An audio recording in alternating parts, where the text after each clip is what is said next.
Hallelujah. Palakpakan po natin ang Panginoon. Siya ay talagang napakabuti at karapat-dapat papurihan, pasalamatan. Amen po ba? Amen. Hallelujah. Come on, clap your hands to God. There is joy in the house of the Lord. Amen? Amen. Pakipati po ang katabi ng 2 thumbs up. You are Charito. Blessed and highly favored. Amen. Do you believe that, mga kabiyaya? Do you confess that? Do you confess that every day? Amen. Let's do that today. Let's shout. Sabay-sabay po natin isigaw. Let's shout. We are Charito. We are Charito. I am blessed. I am blessed. I am a child of God. I am a child of God. Hallelujah. Isang malakas na palakpak sa Panginoon. Hallelujah. Today, we are going to talk about winning over temptation. Marami pong tukso sa paligid at tututunan po natin ngayong umaga kung paano po ito magapi.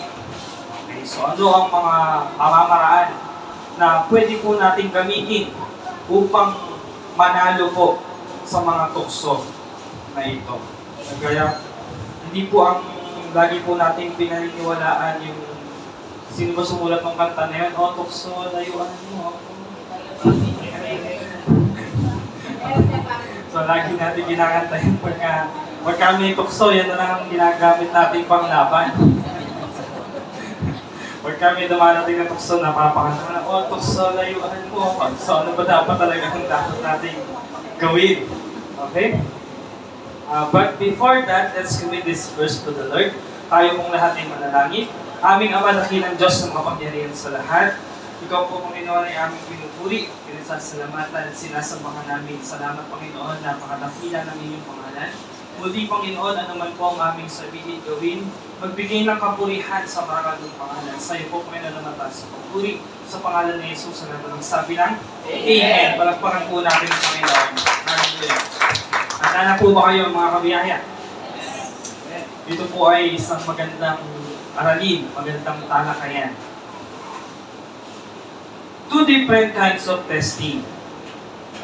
Ito po ang dalawang uri ng testing na binibigay sa atin ng kaaway at pinahihintulutan naman ng Diyos.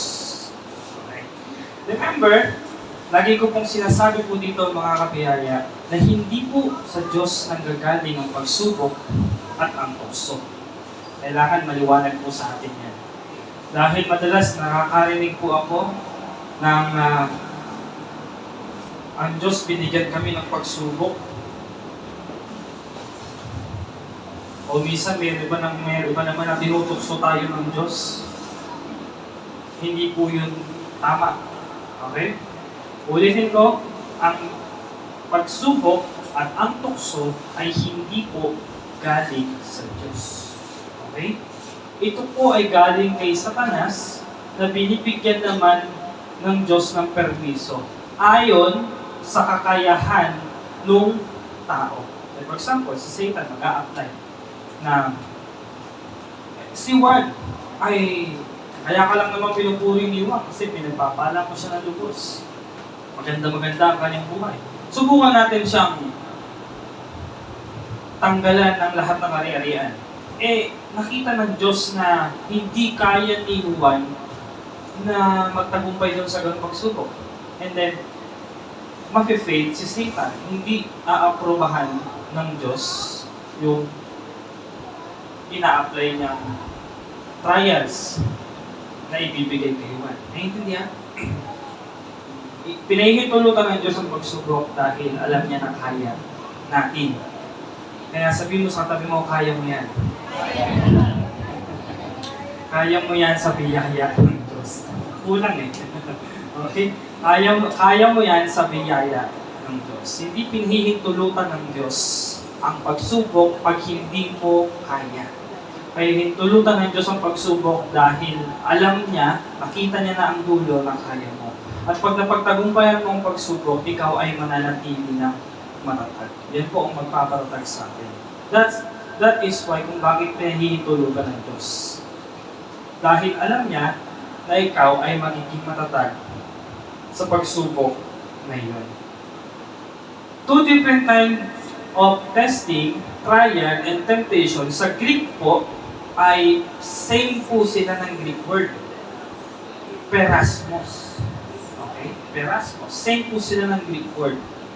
Pero kahit sila ay parehas, ang Greek word, ang trials at temptation ay may pagkakaiba. Okay? Let's see kung anong pagkakaiba ng trials and temptation. Trials are situation permitted by God to help us grow. Okay? Our situation permitted by God, hindi po galing kay God. Permitted. Nagbibigay lang ng permiso ang Diyos. Kanino? Kay Satan. Nagbibigay siya ng permiso kay Satan para ibigay yung trials na yun doon sa tao. Okay? Our situation permitted by God to help us grow. Anong purpose? Para ikaw ay lumago. Kaya mga kapatid, sa totoo lang, sinasabi sa Biblia na tayo dapat ay magalak sa pagsubok na kinahaharap natin. Ulitin ko, magalak po, hindi po magpasalamat. Magkaiba po iyon. Magalak tayo sa pagsubok na meron tayo ngayon. Why? Dahil sa pagsubok na meron ka, makikita mo ang biyaya ng Diyos kung paano gumagalaw. At habang nakikita mo ang biyaya ng Diyos kung paano gumagalaw, at the same time, ikaw ay lumalago bilang isang Kristiyano. Okay? Napakaganda. At no offense na ang taong hindi dumadaan sa maraming pagsubok ay hindi po mature, hindi pa po malago, hindi pa po siya matatag. Dahil ang nagpapatatag sa atin, lalo mga anak ng Diyos, ang nagpapatatag po sa atin ay ang mga pagsubok. Okay? Merong mga Christian na yung mga kinukwento, hindi lang nabati, okay? hindi lang nakamusta. O kaya pastor, nakasalubong mo yung pastor, hindi ka pinansin ng pastor. Next week, sabi mo, hindi na ako magsisimba. Isnabero naman yung pastor dyan. Mga kapatid, sa simpleng bagay na gano'n, hindi ka na magsisimba. Ang nakataya sa'yo doon ay buong buhay mo na mananampalataya ka. Naintindihan? Pero kung ikaw ay matatag, kung hindi ka pinapansin ng pastor, ako gagawin ko, kung may pastor, hindi ako pinansin. Gaganunin ko yung pastor, ako magpapapansin sa kanya. Ako magpapapansin sa kanya, pastor, kamusta? Naintindihan na natin? Hindi ka pinansin ng pastor, hindi mo na rin papansin, tapos next week, hindi na ako mag-isipa. Yung pastor dyan, hindi naman nagkikibo, hindi naman namamansin. Mga kapatid, kung ganyan po, uri ang isang mananampalataya. Sinasabi ko po sa inyo, hindi pa po siya malago. Ako sa totoo lang, ang mga napagdaanan ko noon, kahit sa amin ay lagi lumalaki ang tubig, minsan may simba. Kahit baha. Minsan may pagkakataon po ako, nag-preach ako ng basa ang kalahati ng aking katawan. Dahil ako po ay galing sa trabaho, tapos umuwi ako sa amin, baha. Yung motor ko, tinulak ko, para magsimba. Okay? Hindi ako, ayoko na. Kasi baha eh. Hindi po gano'n. Ang isang malagong Kristiyano, mga kapatid, ay kahit ambangan mo yan ang kahit na ano, magpupuri yan sa Diyos. Amen? Palakpakan po natin ang Panginoon. Diyan mo po makikita kung gaano ka kalago sa Panginoon. At alam ko naman, ang the Lord's community ay maraming malalago sa Panginoon. Amen? Kagaya ngayon, umuulan. So, Buti hindi kayo tinamad. Hindi kayo nagsabi na, ay, sarap sa bahay na lang. Amen? Pero mas masarap pa rin magpuri sa Panginoon kahit na malakas ang ulan. Amen po? Palakpakan po natin ang Panginoon. Hallelujah. Bibigyan naman po ng announcement, mga kapatid, kung may pagkakataon na hindi po talaga kaya at kailangan ipagkiban ang panambahan. Meron pong mga ganyan pagkakataon. Pero ngayon, ano lang naman yan? Ambon lang yan. Hindi ka dadami. Okay?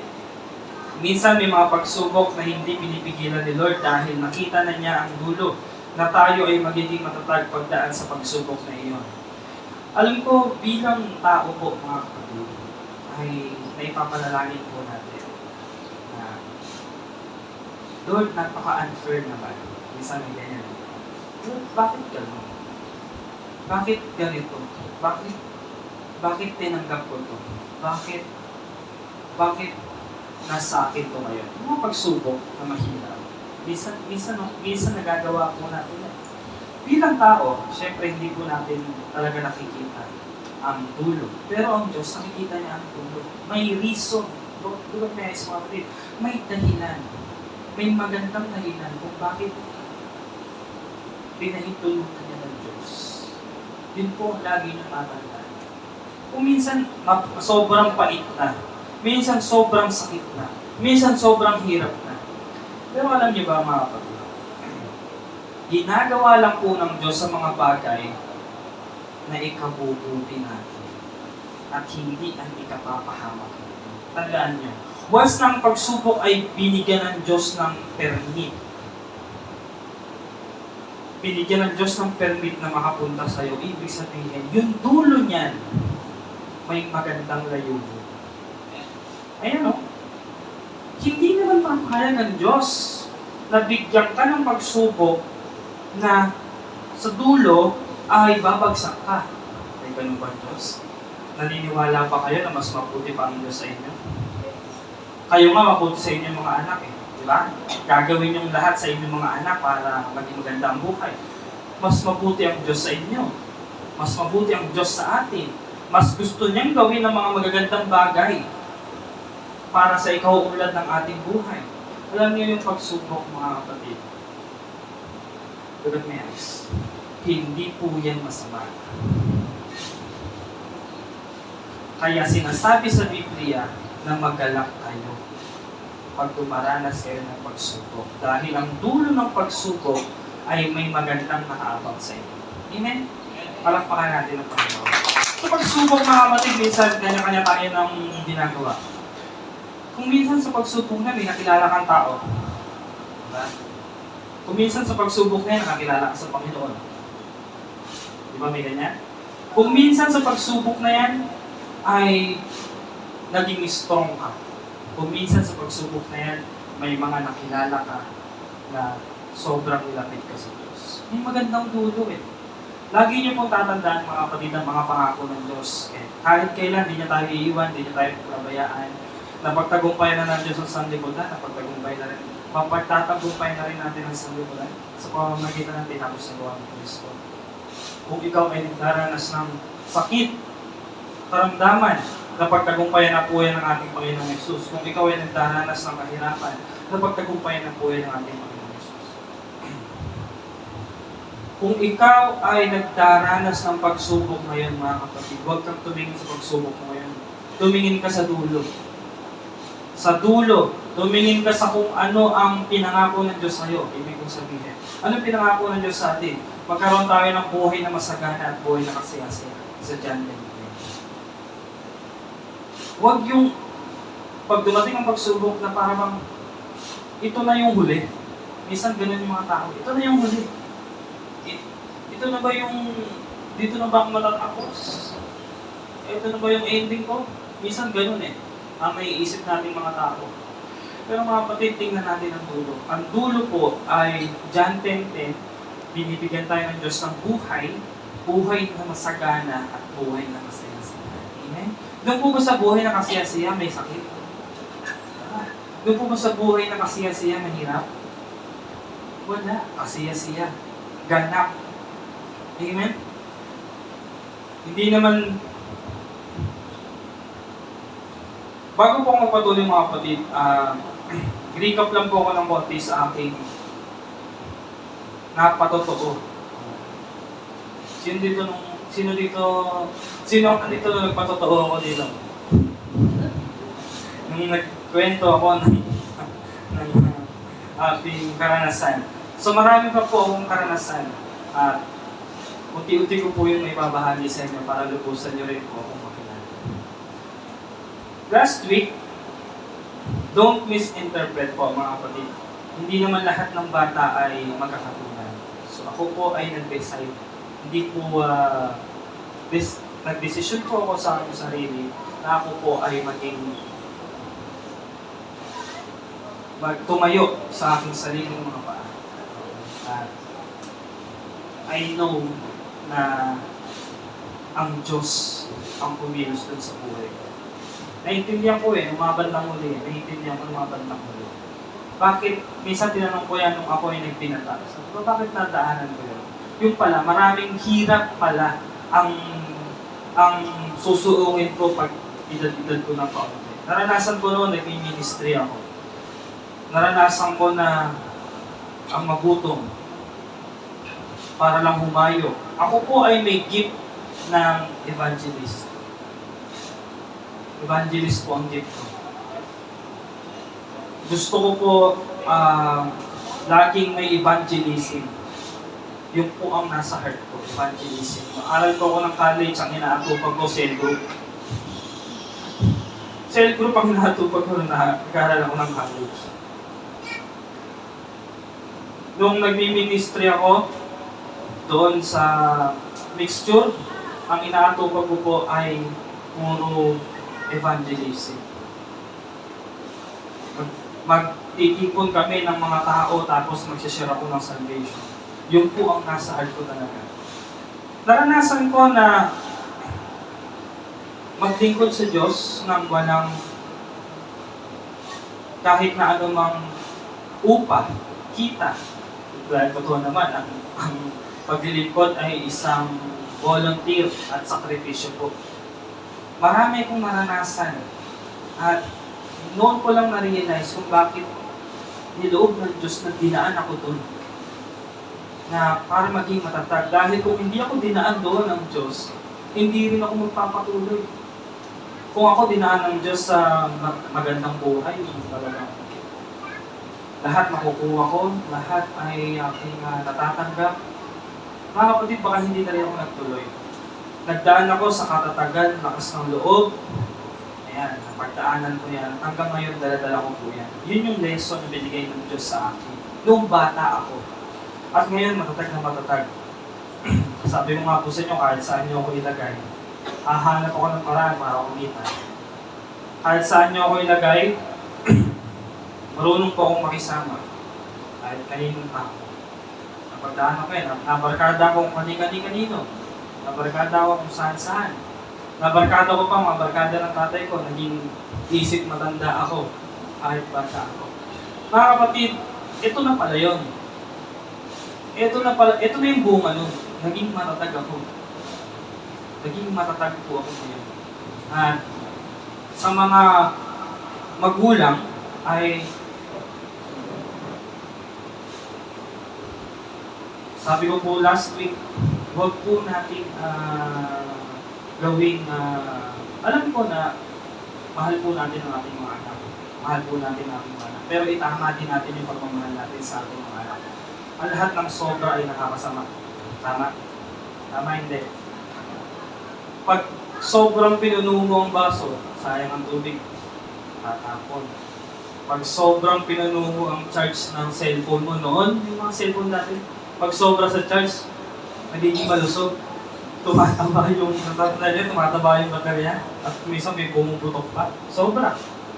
Sobrang kain ng mga makolesterol na pagkain. Sobrang kain. Hindi po maganda. Lahat po ng sobra ay hindi po nakakaganda kung minsan. Okay? Ayusin po natin. Ayusin natin. Sabi ko po sa inyo, bigyan nyo rin po sila ng kaunting hirap. Dahil, sa totoo lang, mga kapatid, pag dumating ang panahon na wala ka na, madaming hirap ang kakaharapin nila dito sa mundo. Okay? Nang sa gayon, pag dumaan sila sa hirap at nasanay sila sa hirap, easy na lang para sa akin. Ako natutuwa ako mga kapatid kung nakakita ako ng mga batang nagtatambling-tambling. Pero parang wala na ako makikita ng batang ganun ngayon. Meron pa rin. Saan na galing? Ako, mga kapatid kami ng mga barkada ko, no? Ako, ang tamblingan kami ang tamblingan. Kahit magkasugat kami, nagtatawanan pa kami. Pero ngayon yung mga bata, magkasugat lang ng konti. Auchi. Magkasugat lang ng konti, iiyak na ng todo. Magkasugat lang ng konti, hindi nalalabas ng bahay. Pero kami, mga kapatid, kahit magkasugat kami noon, nagtatawanan pa kami. At minsan, kalokohan pa ng mga kaibigan namin, kukuha ng asin, tapos lalagyan ng asin ng mga sugat namin. Mga kapatid, sanay kami sa sakit, sanay kami sa hirap, na-immune kami. At kahit masugatan ka ng kaunti, okay lang, okay lang. Eh, kung ang iyong anak ay lumaki mahina, masugatan mo ng kaunti sa trabaho, ayaw na agad. Okay? Mga kapatid, parang Diyos, ganun po ang ginagawa sa atin ng Diyos. Anong ginagawa sa atin ng Diyos ngayon? Idinadaan tayo ng Diyos sa hirap, sa pagsubok. Nang sa ganun tayo ay lumago, lumakas. Mahal tayo ng Diyos? Mahal tayo ng Diyos kung bakit ginagawa yan ng Diyos sa atin. Naintindihan po? Kaya wag po natin, Lord, bakit binigay mo sa akin ng pagsubok na ito? Hirap na ako, Lord. Mga kapatid, ang panalangin mo ganito, Lord, tulungan mo ko sa pagsubok na ito. Tulungan mo ko dahil sa iyong biyaya, mapagtatagumpay ako pagsubok na ito. At habang nag-journey ka sa pagsubok na yan, marami kang matutuklasan. Matutuklasan mo kung gaano ka kakapangyarihan ng Diyos. At pag napagtagumpayan mo yan, at pag dumating ulit sa iyo yan, sisiw na lang sa iyo. Amen? Mahal tayo ng Diyos mga kapatid, kaya tayo nabibigyan ng pagsubok. Nagbibigay ng permiso ang Diyos ng pagsubok kay Satan. Amen? Naintindihan? Kaya wag po natin may mami-misinterpret ito. Marami pong mananampalataya ang kumayaw dito eh. Marami. Dati, napaganda naman ang buhay ko, pero nung sumama ako sa born again, nakagulo-gulo ang buhay ko. Totoo, minsan gano'n. Dati gaganda ng buhay mo, pumasok ka sa Christian faith, nakagulo-gulo. Nakagulo-gulo, minsan yung iba huminto na, yung iba umatras na. Marami pong ganyan, mga kapatid. Marami pong ganyan kwento. And then ngayon po sinasabi ko po sa inyo, kailangan po natin maging handa. Dahil hindi po tayo tinubos ng Diyos sa persecution. Tinubos tayo ng Diyos sa sin at tayo ay naligtas, pero sa persecution hindi po. Meron po talagang persecution. Temptation are designed by the devil in order to cause us to sin. Ang trials are situation permitted by God to help us grow. Ang temptation are designed by the devil in order to cause us to sin. Papanain tayo ni Satanas, magbibigay siya ng mga introduction,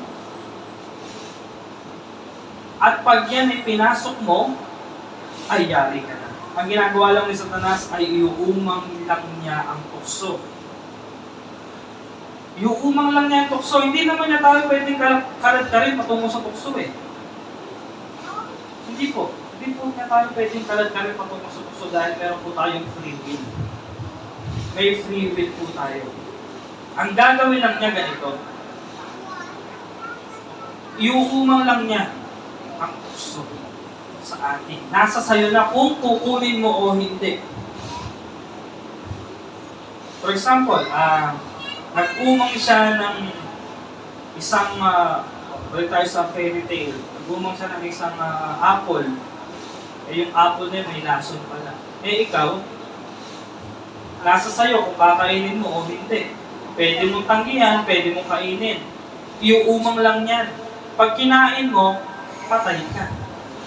Pag hindi mo kinain, buhay ka. Ganun ang ginagawa ni Satanas. Iuumang niya yung tukso. Pag pinasok mo, talo ka. Pag tinanggihan mo, panalo ka. Naintindihan? Kaya mga kapatid, alamin po natin mabuti kung yan po ba ay tukso o hindi. Parang nakakita na kayo ng mga burner. Sabi doon, yung mga hot surface. Okay, do not touch. Don't touch hot surface. Ikaw, don't touch hot surface. Huwag daw hawakan, mainit. Ikaw, tinakma. Ang kulit mo talaga, ano? Ano nangyari sa'yo? Eh di paso ka ngayon. Ang kulit. Kaya sinabi na po sa atin ng Diyos to, na huwag nating pasukin ang tukso ng kaaway. At pag pinasok natin ang tukso ng kaaway, kapahamakan ang dulot nito. Amen? At pag nagbunga na ng bunga yan, magiging parang pagsubok na rin sa'yo sa buhay mo. Okay? Sabi sa James 1:12, mapalad ang taong nagtitiis ng pagsubok. Pakibasa nga po natin lahat yung line na ito. Sa Tiago 1:12, sabay-sabay, mapalad ang taong nagtitiis ng pagsubok. Okay na, period. Mapalad ang taong nagtitiis sa pagsubok. That is the Bible says. Mapalad ang taong nagtitiis ng pagsubok. Tiisin natin kahit kaunti. Ang tanging gagawin lang natin ay manalangin sa Diyos. Magpasalamat kung paano tayo niligtas ng Diyos sa pagsubok. Kaya kung ikaw may pagsubok, mga kapatid, mapalad ka. Sabi mo sa katabi mo, mapalad ka. Okay, sapagkat kapag siya ay subok na, ito yung sinasabi ko sa inyo, sapagkat kapag siya ay subok na, siya ay tatanggap ng putong ng buhay na ipinangako ng Panginoon sa mga nagmamahal sa Kanya. Okay, so mapalad. Sobrang palad. Okay, so for practical principle on how to win over temptation. Let me share to you 4 practical principles on how to win over temptation. Are you ready? Okay, number 1. Ayan, be ready. Be ready for you will be tempted. Maging handa po kayo mga kabiyaya. Inihahanda ko po kayo, sinasabi ko po sa inyo, pinapauna na sa atin ng Diyos. Be ready. Unang-una, wag po tayong mabibigla. Minsan, kauna-una mong atin ng church. Kunwari, kauna-una mong atin ng church, narinig ko yung pastor. Nagtuturo ng kasaganahan. Tama naman, nasa Biblia. Nagtuturo ng kagalingan. Tama naman, nasa Biblia. Nagtuturo ng kaligtasan. Tama naman, nasa Biblia. Ang turo ng pastor, tayo ay pinayaman sa pamamagitan ng kahirapan ni Kristo. Tayo ay pinagaling sa pamamagitan ng masugat ni Kristo. Ikaw na bagong simba. Malusog na malusog. Pumasok sa simbahan. Dumaan ng 2 buwan, nagkaroon ka ng sakit. Nagkaroon ka ng sakit. Bakit ganon? Tatanungin mo ngayon, bakit ganon? Sabi mo, Pastor, bakit ganon? Malusog ako na dumating ako sa church. Pero bakit ako nagkaroon ng sakit? 2 lang ang ibig sabihin niya. Pwedeng nakakubit ka sa sin, kaya nagdulot ng kasalanan, or pwedeng nagbigay ng permiso ang Diyos kay Satanas upang ikaw ay bigyan ng sakit para subukin. Okay? Isang ganyan ang madalas na senaryo. Mayaman, pumasok sa simbahan, nagtuturo ng kapayapaan kasi gusto ng mayaman kapayapaan kasi sobrang dami niya pera, wala na siyang kapayapaan. Pumasok sa simbahan, naghirap. Totoo po ito, nangyayari. Naghirap. Sabi niyo, bakit gano'n? Dati akong mayaman, pero unti-unti nabibenta na yung mga kagamitan ko. Naghirap. Tapos, turo ng pastor sa mga sugat ni Kristo. Ay, sa mga kahirapan na dinaan ng Kristo. Pag mayaman, kala ko madadagdagan pa ang yaman ko. Naghirap pala ako. Kapatid, maybe God allow Satan para bigyan ka ng pagsunod. Ang pagkakamali ng isang Kristiyano na yun ay hihinto siya.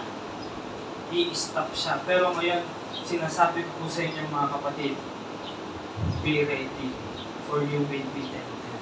Tutuksoy na talaga ng kaaway. Gagawin lahat ng kaaway para mahinahal. Alam niyo kung bakit? Dati kasi, kumpare mo si Satanas. Kung hindi ko pa nakakilala sa Diyos, kumpare mo si Satanas. Close na close kayo ni Satanas. Kahit saan ka magpunta, kasama mo si Satanas. Dahil kung wala ka sa Diyos, kanino ka? Sa Diablo ka. Kung ikaw naman ay nasa Diablo, wala ka sa Diyos. Dalawa lang naman ang kalagayan ng tao eh.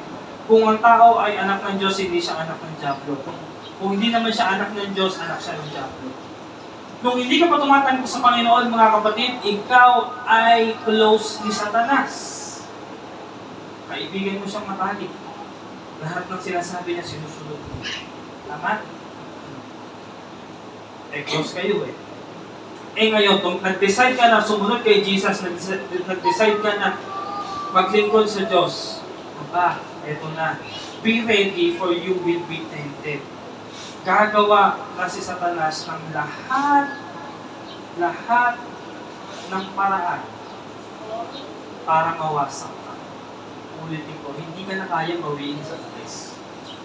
Hindi ka na kayang bawiin ni Satanas. Dahil once you are born again, you got saved, at hindi ka na pwedeng ma-unsaved. Ligtas ka na. Pero gagawa ng paraan si Satanas upang ikaw ay mawasak, masira, maghirap, nakawan ng tiwala sa Diyos. But at the end of the day, you're saved. Kaya tayo po ay dapat laging maging handa. Sabi mo sa katabi mo, maging handa ka. Hindi ka man niya mababawi, hindi na po tayo mababawi sa Satanas, hindi ka man niya mababawi, pero gagawa siya ng paraan para masira. At alam ni Satanas kung saan ka mahina. Doon ka niya titirahin. Huwag sabihin ng sino man kapag siya tinutukso ay tinutukso ng Diyos, sapagkat ang Diyos ay hindi natutukso ng masasama at hindi rin siya manunukso sa sino man. Okay? Maliwanag sa Biblia. Ang tukso po ay hindi po nagagaling sa Diyos. Ang tukso po ay nagagaling kay Satanas. Okay? Pagsubok, tukso ay hindi po nagagaling sa Diyos. Nagbibigay lang po ng permiso ang Diyos kay Satanas, pero hindi po niya tayo hahayaang lumagapak ng todo. Kundi gagawa ang Diyos ng paraan para tayo ay tulungan. Example. Nagkaroon ka ng maraming tukso. Dahil sabi siya, bagong believer pa lang, bagong mananampalataya pa lang. Hindi na atenan yung turo ng pastor ng be ready to be tempted. Tingnan yung sino mga nawala rito. Hindi nila na-atenan to. Hindi na-atenan yung tinuro ng pastor na be ready to be tempted. Hindi dumating na ang tukso. Nung dumating ang tukso, Tinanggap niya yung tukso. Hindi siya na na naturuan. Dumating ang tukso, tinanggap ang tukso, ayun, dumating ang takot-takot ng problema sa buhay. Ang sabi, ito ang madalas na nangyayari, true story. Nagkaroon ng maraming problema, hindi na magsisimba. Tama, mali. Minsan ganun Madalas ganun Pag sobrang dami na ng problema, ayoko mo na mag-ministry. Sobrang dami ng problema, ayoko mo na magsimba. Mga kapatid, niloloko ka ni Satanas. Alam mo bakit? Kung kailan napakadami ng problema at kailangan mo ang Diyos, saka ka pa ihiwalay sa Diyos? Niloloko ka ni Satanas. Ang todo. Naloko ka na nga, lalo ka pa niyan lolokohin. Baliktad. Mga kapatid, kung isang tampang ang problema mo, kailangan mo ang Diyos. Marami na po akong nakilalang ganyan. Marami na po akong mga na-Bible study na unbeliever. Na yung iba, ang sabi, saka na ako magsisimba pag okay na to lahat. Bakit hindi mo hayaan magsimba ka para ang Diyos ang bahal pag okay ng lahat? Basta, saka na ako magsisimba pag ayos na itong lahat. Kailan maayos yan? Sino mag-aayos niyan? Si Satanas. Sino mag-aayos niyan? Si Satanas. Mga kapatid, minsan may mga pagkakataon na hindi natin kaya talaga. Hindi natin talaga kaya, pero kaya-kaya na bigay ng Diyos. Pag ikaw dumating sa matinding pagsubok, mga kapatid, lalo kang lumapit sa Diyos, lalo kang manalangin, minsan di ka na nanalangin, sobrang dami ng problema mo, hindi ka na mananalangin, hindi ka na magpapasalamat sa Diyos. Masalamat ka sa Diyos, buhay ka pa. Naintindihan? Mga kapatid, kung ikaw ay nagdadanas sa madaming problema, lalo ka pang lumapit sa Diyos. Dahil ang Diyos ang gagawa ng paraan para tayo ay magtagumpay doon sa problema. Sabi po sa Matthew 11:28, lumapit kayo sa akin, kayong lahat na nahihirapan at lubhang nabibigatan sa inyong pasanin. At kayo'y bibigyan ko ng kapahingahan. Hindi ko na po yan inilagay dyan. Sabi po dyan ay throw upon. Sa English, throw upon. Ihagis mo sa Diyos. Ibigay mo sa Diyos. Ihagis mo sa Diyos ang iyong problema. Kaya tayo lalong nasisisid sa problema dahil pinagkakapi natin ang problema sa ating buhay. Tinatanggap mo lang ng lubusan ang problema, niyayakap mo na yung problema, paano alis ka? Okay? Sinasama mo sa pagtulog mo yung problema, pero ang sabi ng Diyos, ibigay mo sa Diyos. Ibigay niyo sa akin yan. Lahat kayo na nabibigatan, nahihirapan, ibigay niyo sa akin yan. Okay? Yan nangyayari. Hindi pa kayo, lumalayo pa kayo sa Diyos, paano niyo mabibigay sa Diyos? Amen?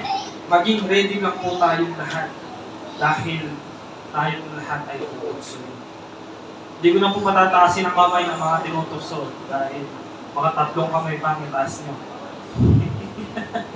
Okay?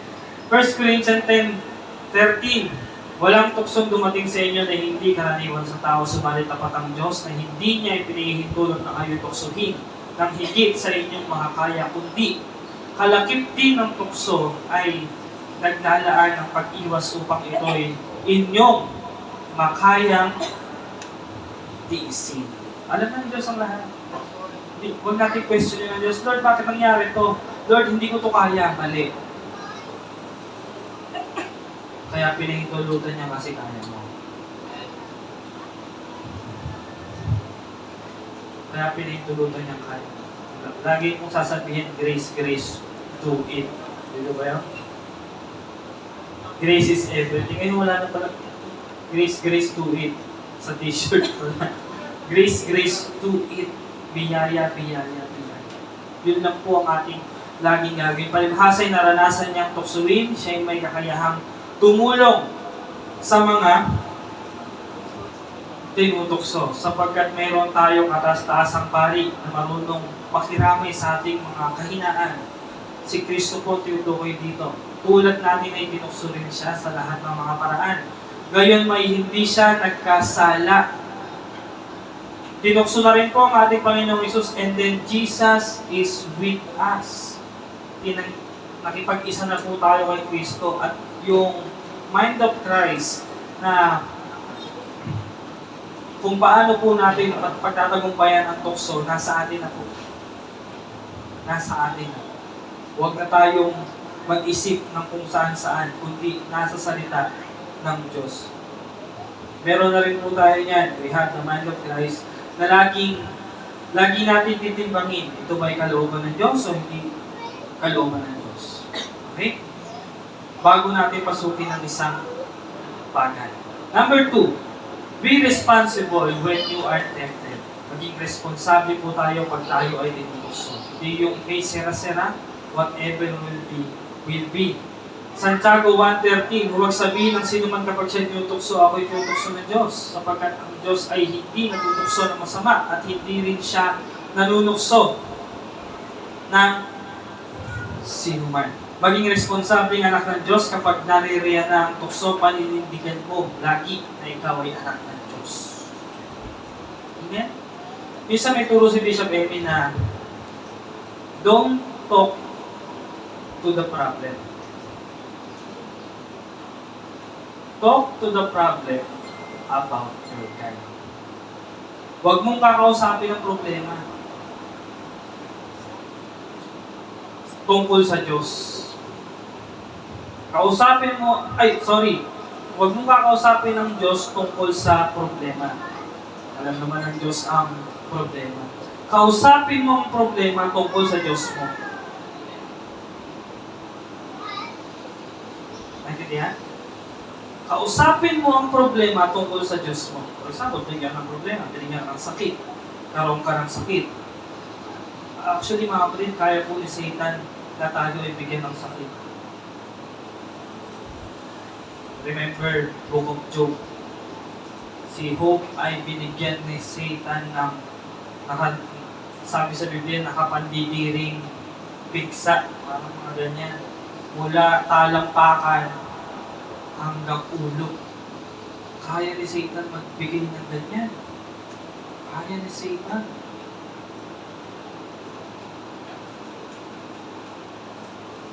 Kunwari, nagkaroon ka ng sakit. Ang dapat po natin gawin, kausapin mo yung sakit tungkol sa Diyos. Ikaw sakit, wala kang karapatan sa aking katawan dahil sa pamamagitan ng mga sugat ni Kristo, ako ay magaling na. Amen? Yung po dapat natin panindigan.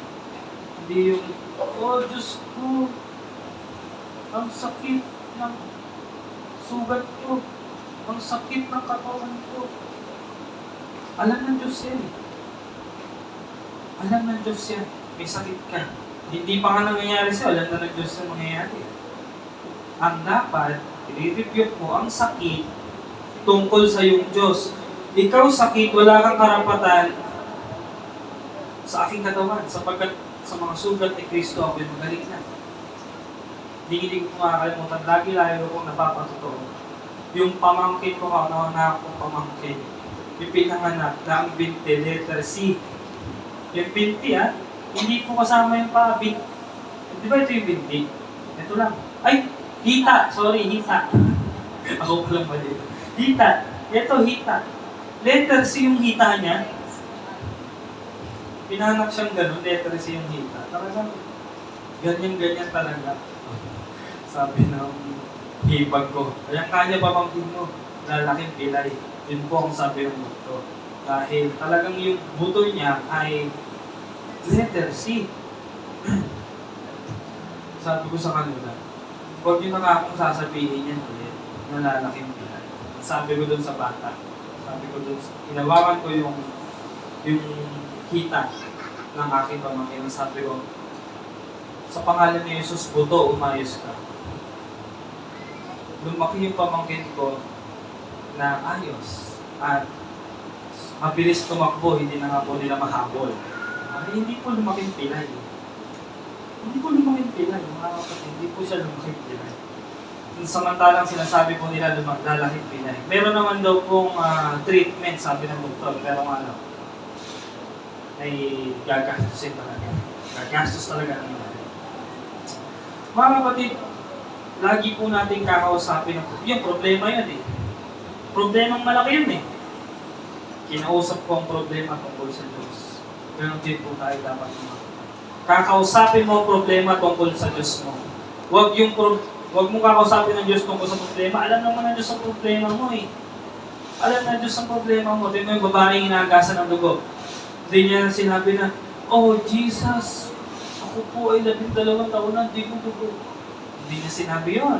Ang sinabi lang niya ito, "Mahipo ko lang ang damit ni Jesus, gagaling ako." Ang nangyari, tinap ng babae yung damit ni Jesus. Kahit si Jesus nagulat. Si Jesus nagulat. Siya mismo nagulat eh. Sino umipo sa akin? Sabi sa mga ano, sino umipo sa akin? Sino umawak sa akin? Alam niyo ba tinanong ng Jesus yun? Hindi niya alam kung sino umipo sa kanya. Naramdaman niya may kapangyarihan lumabas mula sa kanya. May kapangyarihan lumabas mula sa kanya. Ang tanong daw, sino nagpagaling dun sa babae? Hindi po si Jesus. Yung pananampalataya niya, mismo sinabi ni Jesus yun. Pinagaling ka ng yung pananampalataya, umayo ka na. Mga kapatid, by faith. Huwag ka na magbigay ng oras na, Lord, kasi ganito yan ang nangyari. Isang araw, kinuwento mo pa sa Lord kung paano ka nadulas. Isang araw, Lord, naglalakad ako sa eskinita namin. Habang naglalakad ako, may dumadaan ng isang parada ng langga. Natapa ako. Kinukwento mo pa step by step. May ganyan eh. Mga kapatid, mga kapatid, kala nyo ba hindi alam ng Diyos yan? Alam ng Diyos yan.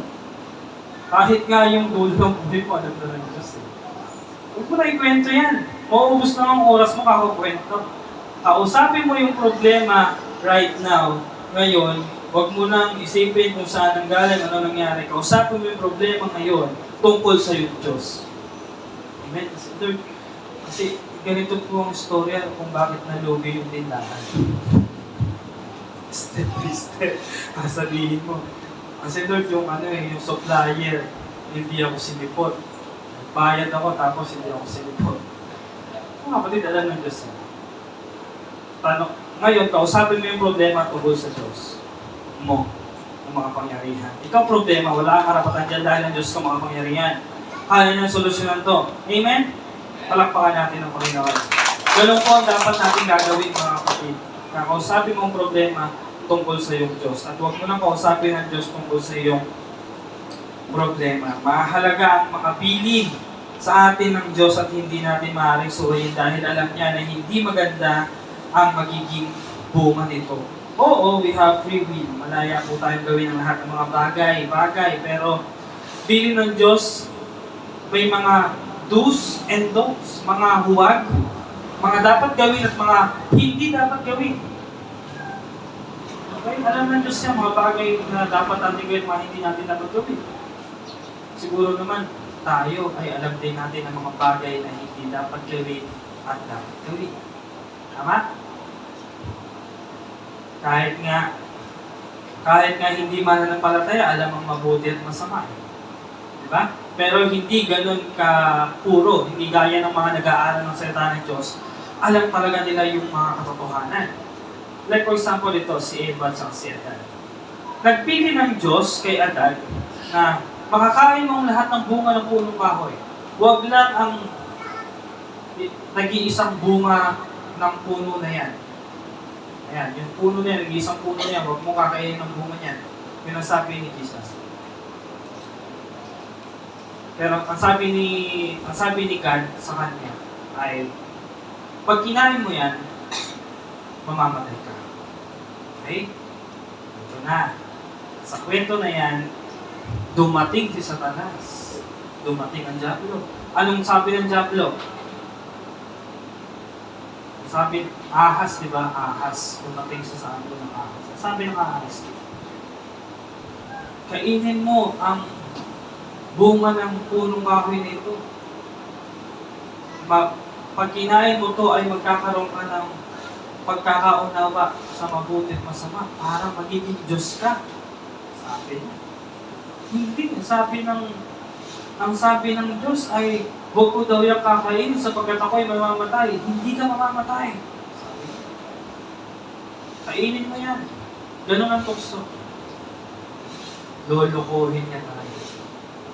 Ano sabi ng Diyos? Mamamatay kayo pag kinain niya. Sabi ni Satanas, hindi kayo mamamatay pag kinain niya. Ano nangyari? At the end of the day, kinain ni Eva. Si Eva yung kumain. Kinain ni Eva. Binigay sa kanyang asawa. Parehas silang kumain ng pinagbabawal na bunga. At pumasok ang kasalanan, sila ay namatay spiritually. Lahat ng paraan ni Satanas, lulukuhin niya tayo para lang siya tagumpay sa ating buhay. At pag ikaw ay inumangan niya ng tukso at ikaw ay tinanggap mo, kapahamakan po ang dulo. Kapahamakan po ang dulo. Amen? Naiintindihan? Pasensya na po kayo mga kapatid dahil po itong natapat sa aming topic ay parang sermon type po talaga ito eh. Marami pa po ito. Kaya wala po tayong magagawa kundi tanggapin natin ang tanggapin ang mga salita ng Diyos. Sermon type po ito. Yung mga ganitong mensahe. Pinabawal ng Diyos ang mga bagay-bagay dahil alam niya nakapahamakan po ang tubo.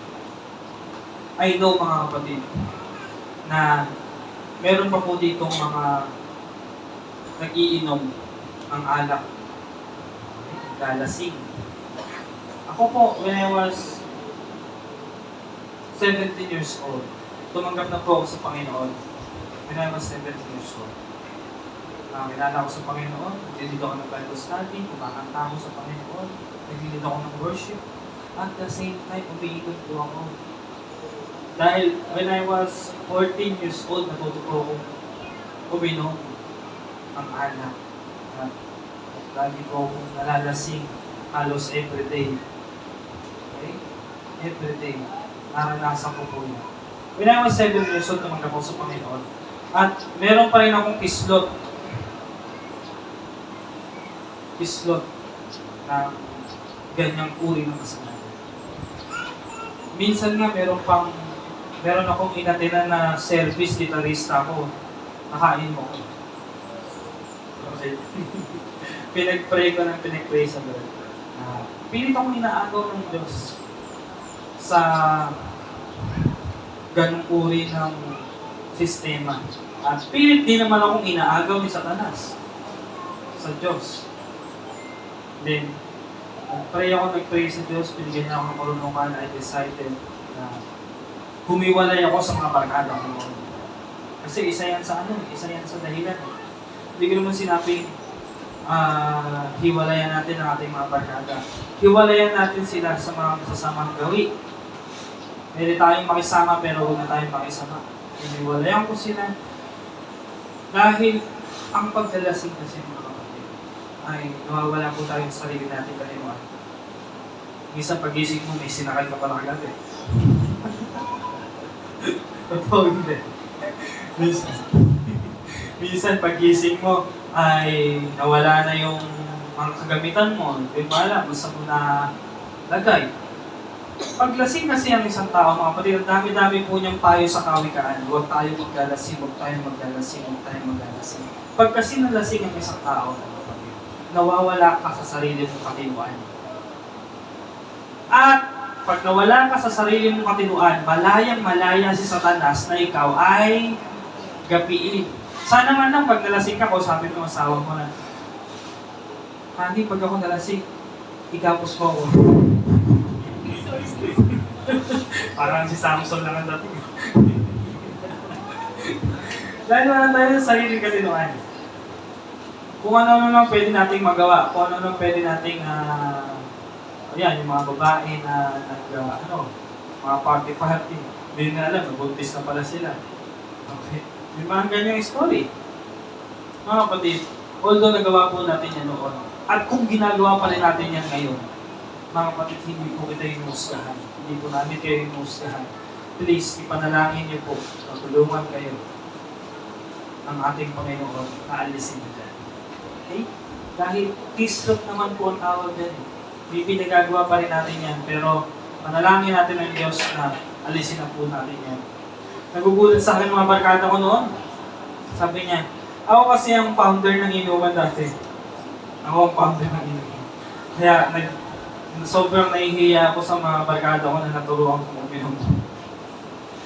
Kaya may mission ako sa kanila kung paano sila alisin din doon dahil ako nagturo sa kanila uminom. And then, iyang-hiya ako sa kanila kasi dati ako nagturo sa kanila uminom. Dati po talaga lasinggero ako. Pag nagawi kayo sa lugar namin,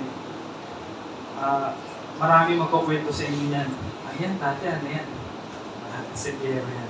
Totoo po mga kapatid, lasinggero po ako mga. Pero ngayon hindi na. Okay? Hindi na po. Nag-a-artista na ako ngayon. Okay? Hindi na po ako lasinggero ngayon. Ako po ay lingkod na ng Diyos. Amen? Alakpakan natin ang Panginoon. Yun po mga kapatid ang tunay na pagbabago. Binago po ako ng Diyos. Then pag nakasalubuhin mga kaibigan ko, grabe, ang laki na ng pinagbago mo. Sobrang laki na ng pinagbago mo.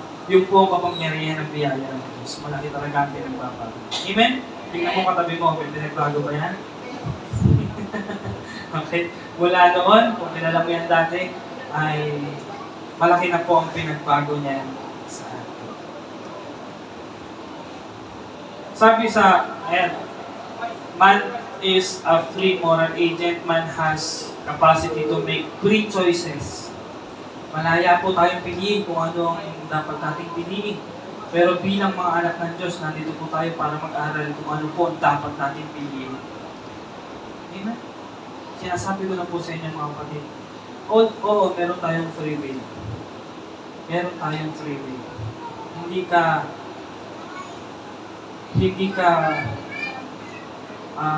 pipilitin ng Diyos na gawin mo ang dapat. Meron tayong free will. Pero dyan sa free will na yan, mga kapatid, nandyan po ang consequence kung mabuti ba o masama ang iyong aanihin. Pag pinasok mo ang mga bagay na mabuting na sinasabi at bili ng Diyos, mabuti ang iyong aanihin. Pag pinasok mo ang mga alok ni Satanas, masama po ang aanihin. Amen?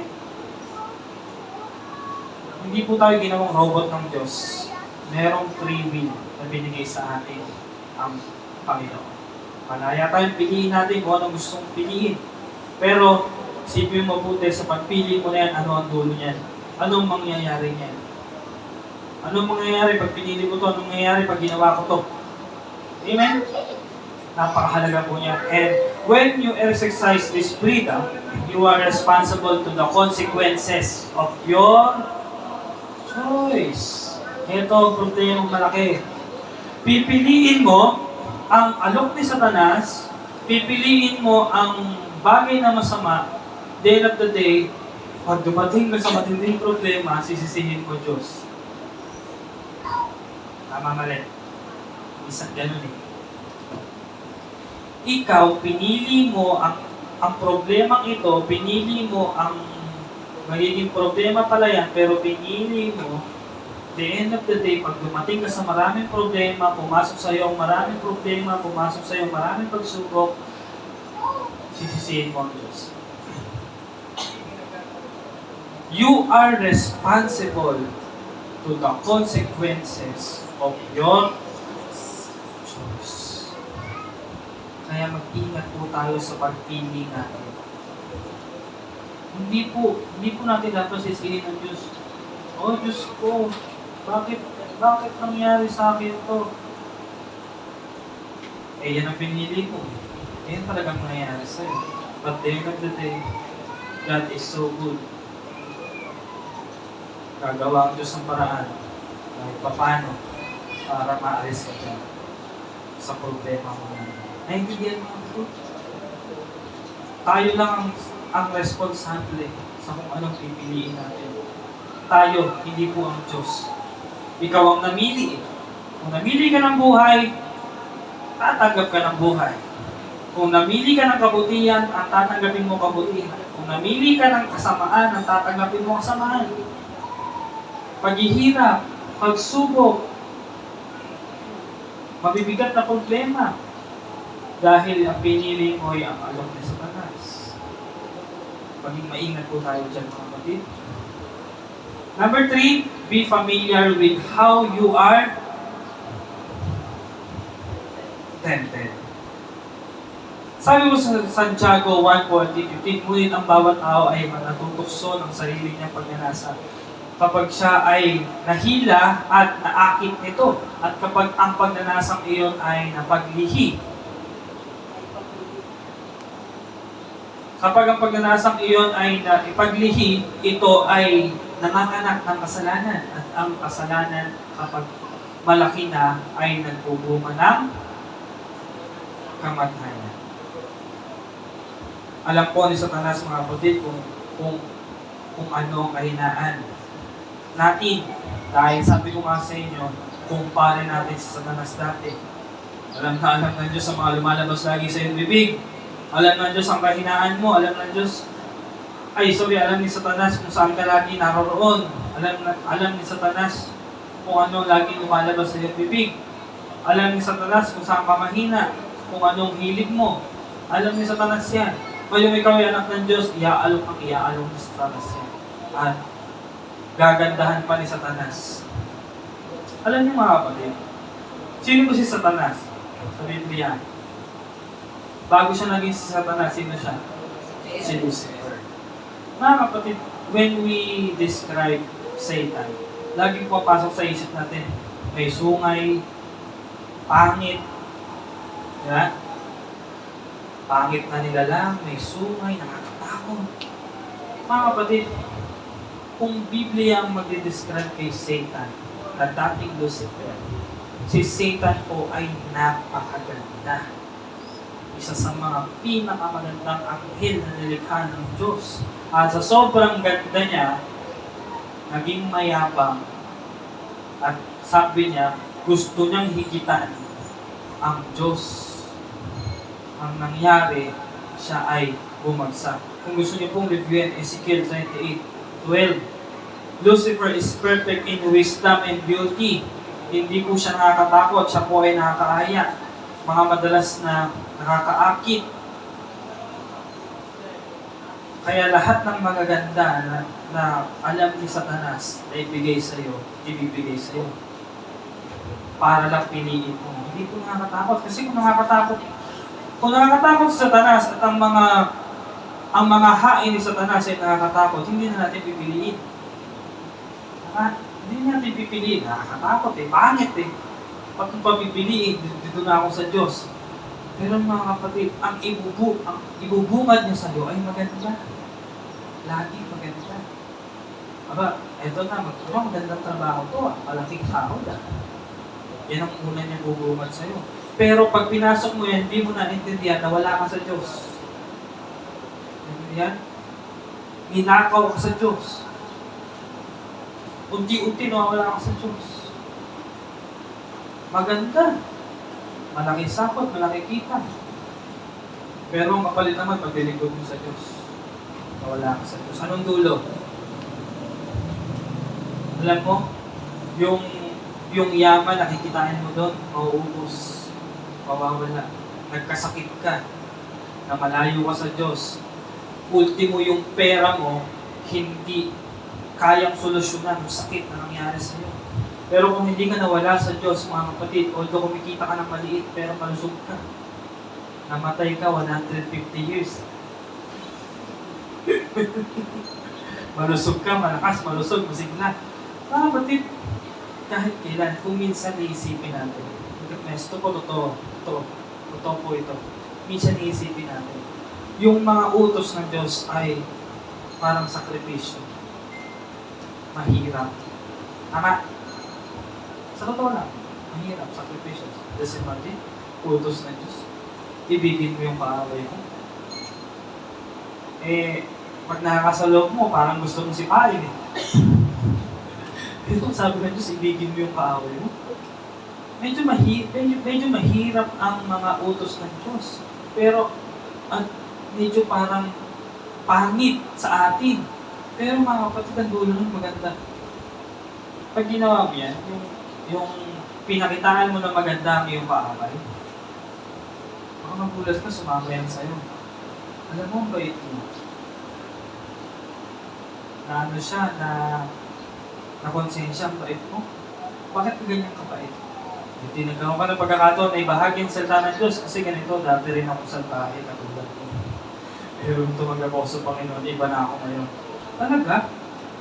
Sumama sa'yo sa church, nakakilala, naging maganda ang tulog. Alam niyo kung bakit gano'n? Dahil mga kapatid, ang buhay po natin ay bukas na aklat. Yung po ang binabasa nila. Tinitingnan nila kung babait ka o salbahe ka. Pag salbahe ka naman, itong sasabihin nila, tinan mo yung mga born again na yan. Tinan mo yung mga born again na yan. Sila pa nagsisimula ng gulo.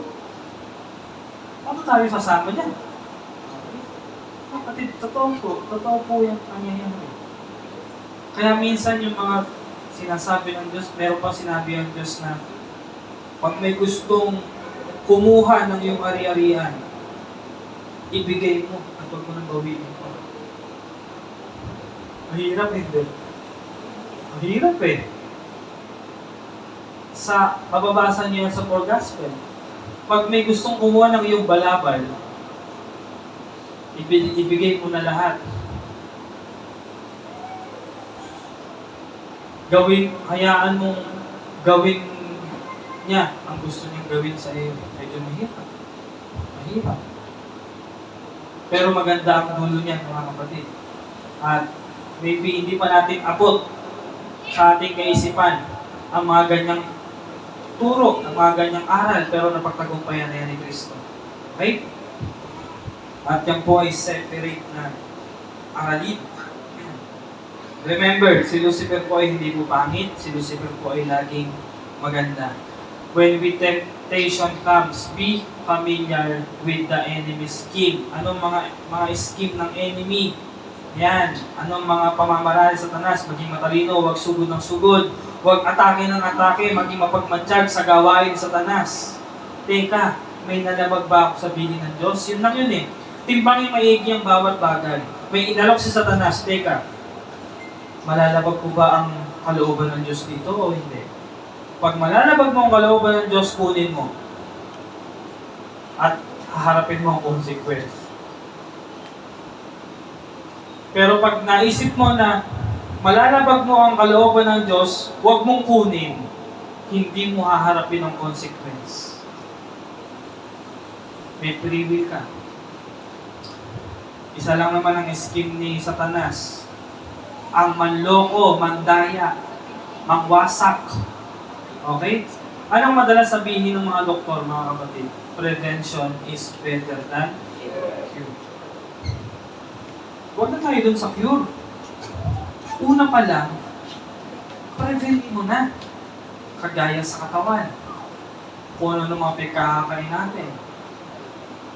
Malaking factor po yan, yung mga lagi natin kinakain. Ayaw yung kain ng mga ganito, ganyan, nakakasira ng kidney, nakakasira ng kung ano mang parte ng iyong katawan. Please, magbago po tayo. Ang madalas na sinasabi po sa Biblia ay, pag-aralan po natin mga madalas na pinapakain sa Biblia, alam niyo kung ano, yung mga herbivores na hayop.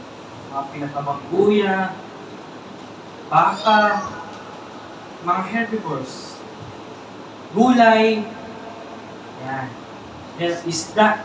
Yan. Yung mga madalas na nababasa natin sa Biblia na pagkain. Nasa atin po yan, mga kapatid. May mga bawal at may mga hindi. Mga bagay na hindi natin na madalas kainin. Pwede naman kainin, pero hindi naman dapat lagi. Almusan mo, milk tea. Malihan mo, milk tea. Tapos ang hapunan mo, milk tea ulit. Okay? Mga kapatid, hindi naman bawal. Huwag lagi. Dahil ang katawan natin ay may kailangan din po yan. bagay-bagay. Prevention is better than cure.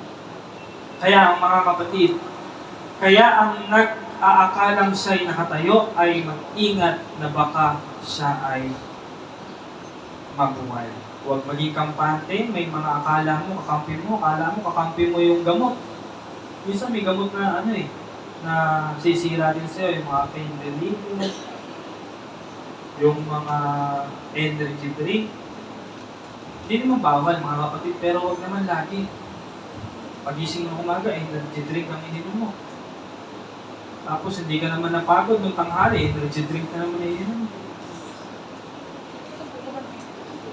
Nanonood ka lang naman ng TV, energy drink na naman ininom mo. Hindi ka naman nagpapagod, energy drink ang pinag-iinom mo. Hindi lahat kakapin mo yan mga kapatid. Sa alang-alang pa rin natin ating kalusugan. Kala mo, sagot na yan sa problema mo, pero sa totoo pala, mapapahama ka pala sa dulo. Tutulungan ka, pero ipapahama ka pala. Minsan, the worst scenario, meron po tayong mga nakakasama sa buhay na ito. Akala natin kakampi natin. Ay, yun pala, kampo ni Satanas. Mag-iingat po tayo dyan. Kung hanggat maaari, ang barkadahin mo ay mga anak ng Diyos. Okay? Mga lingkod ng Diyos ang maaari po natin barkadahin. At higit sa lahat, ang dapat sana na iyong mga kadaupang palad ay anak ng Diyos. Yan po ang sinasabi po sa atin ng Biblia. Kilala niyo si Samson? Si Samson ay umibig sa isang Delilah. Okay?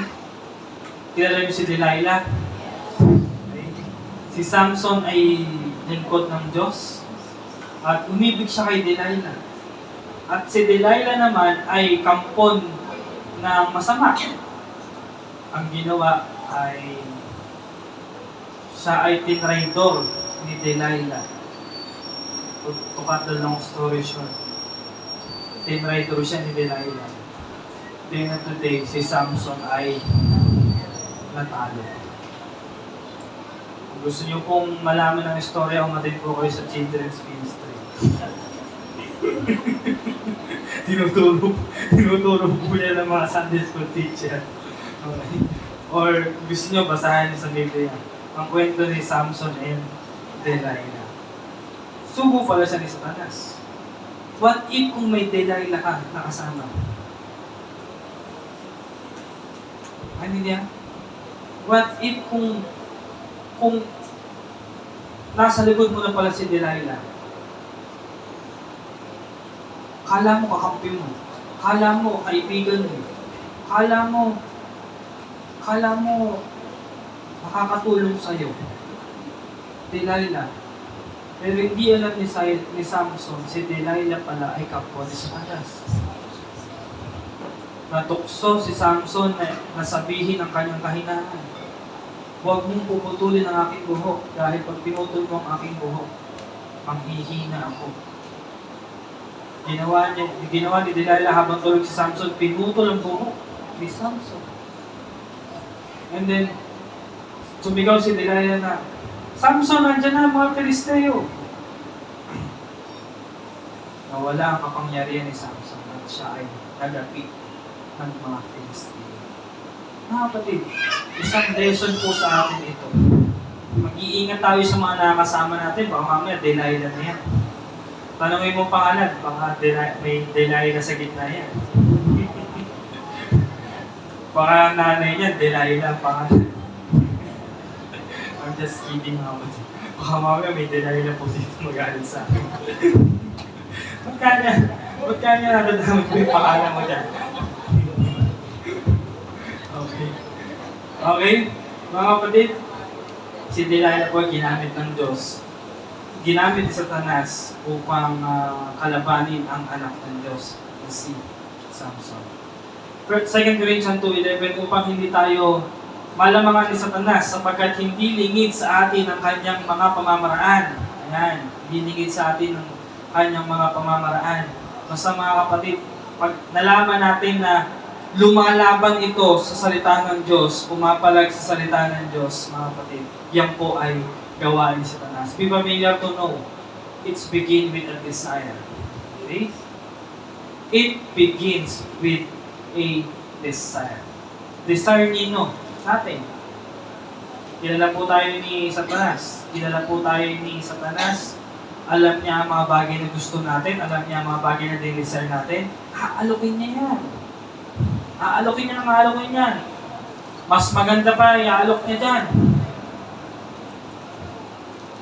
Anong dinidesire ng puso mo? Aalokin niya. Ibibigay niya. Ngayon ikaw naman, pag nagkamali ka, tinanggap mo, yari ka. Okay? Ngunit ang bawat tao ay natutokso ng sarili niyang pagnanasa. Alam po ni Satanas yan. Kilala po tayo ni Satanas mula noon. Alam ni Satanas ang mga sinasabi natin. Alam ni Satanas ang mga inisip natin. Alam ni Satanas kung saan tayo madalas nagpupunta. Alam ni Satanas kung ano mga pinagkagagawa natin na hindi nararapat para sa Diyos. Mga pagnanasa sa mga bagay na hindi naman sa'yo. Mga walang humpay na alok ni Satanas ang gagawin. Gagawin ni Satanas. Ito, bigyan natin ito ng ganyan. Bigyan natin ganyan. Sige, gawin mo na ganyan. Nasa tumanggap. Hanggang sa tanggapin. At pag tinanggap mo, paano ka? Number 2, it leads to deception. Ngunit, ang bawat tao ay natutokso ng sarili niyang pagnanasa kapag siya ay nahila at naakit nito.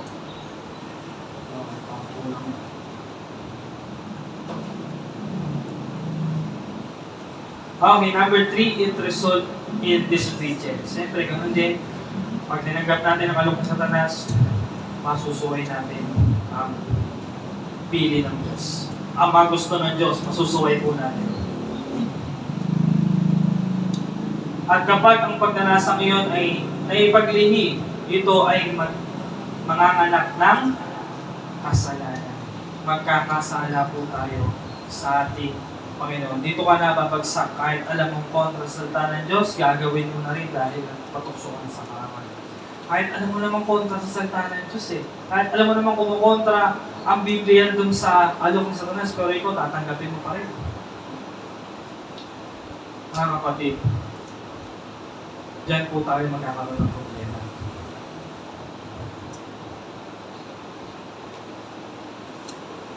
Although meron po tayong free will, pero sinasabi ko po sa inyo, piliin po natin ang kalooban ng Diyos. Amen? Piliin po natin ang kalooban ng Diyos. You will never be tempted on things you never think. Mga bagay na lagi po natin iniisip. Diyan po humuhugot si Satanas ng pamamaraan. Lagi natin iniisip, lagi natin ginagawa. Kahuli-hulihan mga kapatid, anumang bagay na totoo, anumang bagay na kagalang-galang, anumang bagay na matuwid, anumang bagay na malinis, anumang bagay na kaibig-ibig, anumang bagay na kapuri-puri. Kung mayroong anumang kagalingan at kung may anumang nararapat papurihan, ay isipin nyo ang mga bagay na ito. Yan lang po dapat ang ating iisipin mga kapatid. Madalas nating iisipin. Hindi yung mga bagay na pangit. Like for example, meron akong dalawang alagang manok. Sino po dito nag-aalaga ng manok? Manok lang, hindi ko po tinatanong kung nagsasabong. Okay, yung alagang manok. Kami po, di po sa Vanessa, meron pong mga alagang manok. Kung meron kang alagang manok, dalawang alagang manok, yung isa pinapakain mo ng mga masustansya, regular na magpapakain.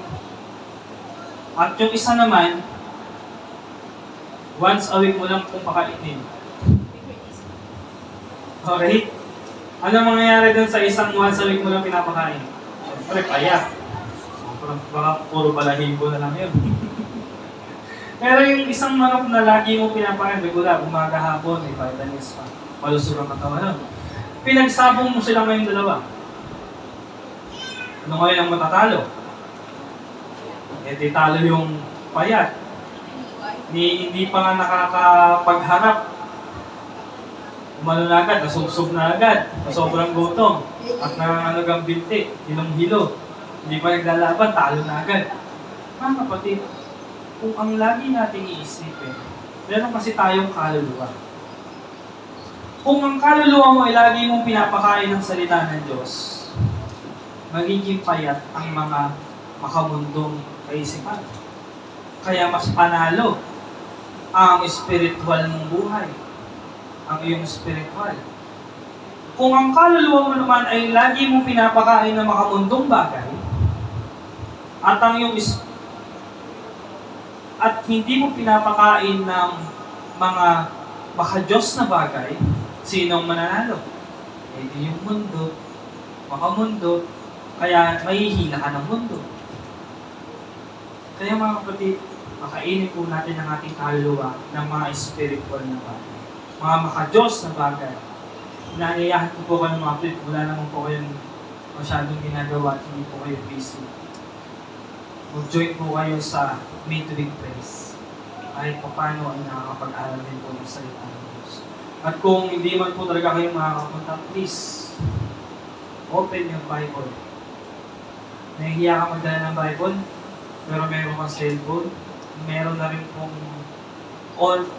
pong Bible na mada-download sa cellphone. Basta ka ng Bible kahit gawin mong 3 verse a day. Ito na yan. Kaysa wala. Anong sabi? Daily bread. Yan. Ito naman, daily bread. Lagi po tayo mag-aral ng salita ng Diyos. Basa. Hindi yung kung ano nung nababasa natin sa Facebook, sa TikTok, sa YouTube, kung ano lang nababasa natin. Basa ka rin ng salita ng Diyos. Kailangan po natin yan.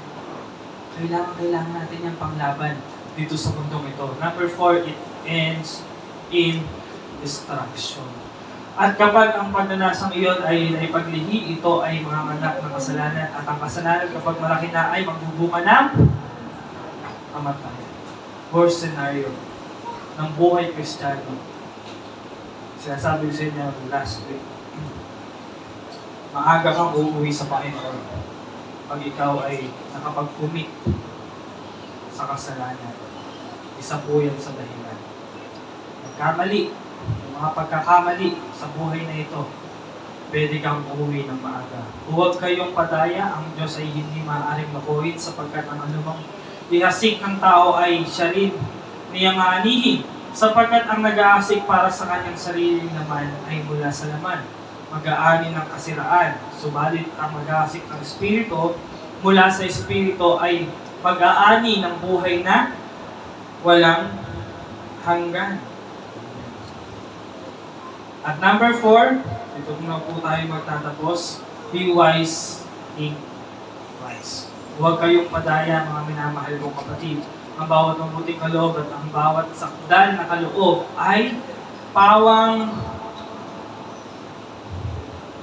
buwat sa itaas na magagaling sa Ama ng mga ilaw na sa Kanya ay walang pag-iiba o anino man ng pagbabago. Alinsunod sa Kanyang sariling kalooban, tayo ay pinanganak niya sa pamamagitan ng salita ng katotohanan upang tayo maging isang uri ng mga unang bunga sa Kanyang nilalang.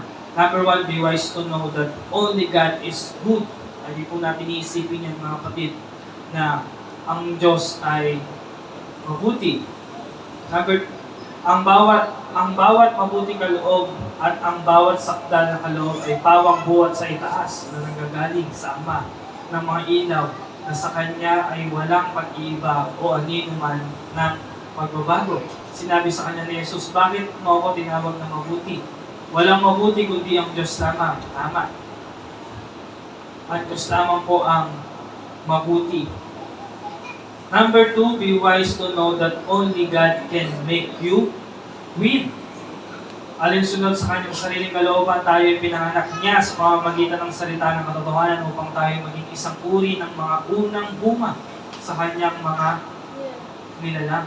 Pinagkaloob sa atin ng Kanyang banal na kapangyarihan ang lahat ng mga bagay na kailangan sa buhay at pagiging makadiyos sa pamamagitan ng pagpapakilala sa Kanya na tumawag sa atin sa Kanyang sariling kaluwalhatian at kabutihan, sapagkat ang sino mang ipinanganak ng Diyos ay dumadaig sa sanlibutan at ito ang tagumpay na dumadaig sa sanlibutan, ang ating pananampalataya. Nalalaman natin na ang sino mga pinanganak ng Diyos ay hindi nagkakasala, datapwat ang ipinanganak ng Diyos ay nag-iingat sa kanyang sarili at hindi siya ginagalaw ng masama. Number 3, be familiar with you. You are tempted. Number 4, be wise. Think twice. At ang ating big idea, mga kapatid, ay only God can make you win. Grace is everything. Okay, bago po akong magtapos, ay gusto ko akong ipapanood sa inyo. Mga kapatid, kung minsan ang tukso na inaalok sa atin sa Satanas ay nagiging matinding pagsubok na rin ng ating buhay. Kaya mag-iingat po tayo sa pagpili. Pwedeng mawakasan ang ating buhay sa pagpili natin ng tama at mali. Pwedeng mapasok tayo sa matinding problema sa pagpili natin sa tama at mali. Ang mga pagsubok na binibigay ni Satanas at pinahintulutan ng Diyos, mga kapatid, ay nagbibigay sa atin ng katatagan. Okay? Nandiyan ba?